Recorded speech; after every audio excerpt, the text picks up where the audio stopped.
I have with me here the HP G6Z laptop. It's a 15.6-inch screen laptop. It's made for home or office use and possibly as a student college laptop. It's not a particularly powerful laptop. It's intended for basic uses. So we look at the stickers here. It indicates that we have an AMD A4 processor on board. That's kind of the base level of the Fusion processor family, where they have an A4, A6, and A8 class processors. If you check out the screen, you'll see some reflections going on with the curtains behind me. It is a glossy finish screen, which it helps to make the colors pop, but if I rotate around here, you'll notice that there's more reflections on the screen from a window that's got the blinds open. So if you're in an office environment, that could be somewhat distracting.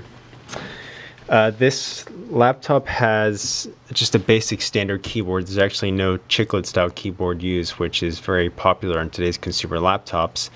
The keyboard is okay. The keys are kind of flat, which I prefer when they're more molded and shaped to the fingers. But then, it's a $400 laptop, so you don't expect the best.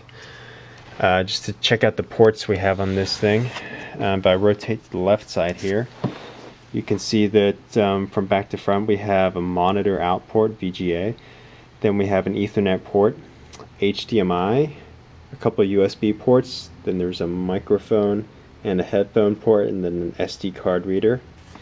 I swivel around here. You might be able to see underneath the front side here, there's a speaker, and it says Altec Lansing.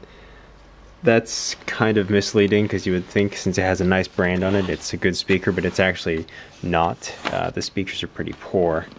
I unplug here, you'll see that there's a power jack, and then next to that is a USB port, and then here is an optical drive, and for this model that I configured, it's just a DVD player, and it pops out. It's just tray loading.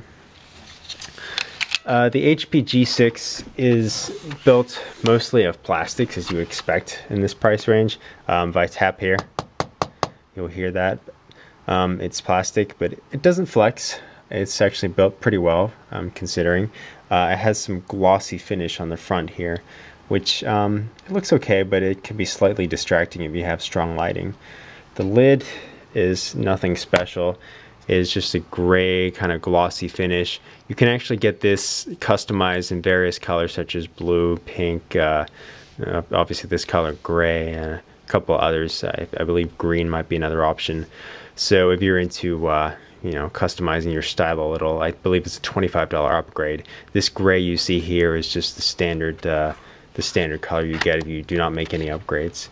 The lid is pretty stiff and opening. The hinges, I'm actually quite impressed with the overall sturdiness. So you kind of zoom in there, you'll see it's fairly thick, and there aren't any media buttons per se. It's just basically a power button you have at the top here.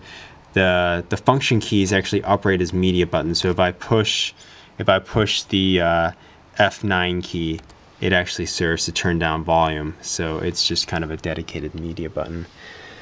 The touchpad is fairly nice. It's got a textured finish, so it's easy to feel. Then you've got the mouse buttons here. As far as performance goes, I mentioned this isn't exactly a performer.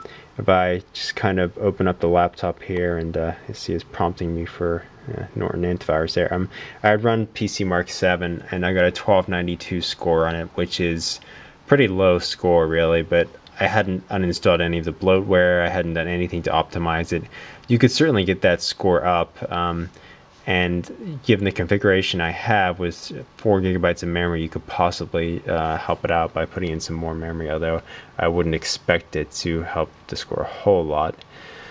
But as I said earlier, this laptop really isn't intended for gaming or anything intense. It's more as a home use laptop for doing web surfing, email, basic tasks, schoolwork, some certainly, work like using Excel sheets. That's not going to be a problem. Overall, I think for the price, this is a pretty nice laptop. The one thing I'm most impressed with is how cool it stays. The fan over here on the left side, it barely even needs to operate, and when it is operating and blowing out air, it's very cool. When I was running the benchmarks, the laptop did not even get remotely warm, and the noise it generated from the fans was very low, to the point where it was inaudible in the room that I'm in, where we have, you know, a couple of other computers.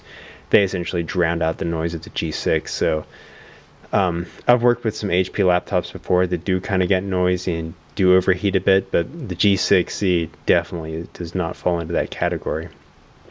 If you stay tuned to laptopreviews.com, we'll have a full written review of this coming up.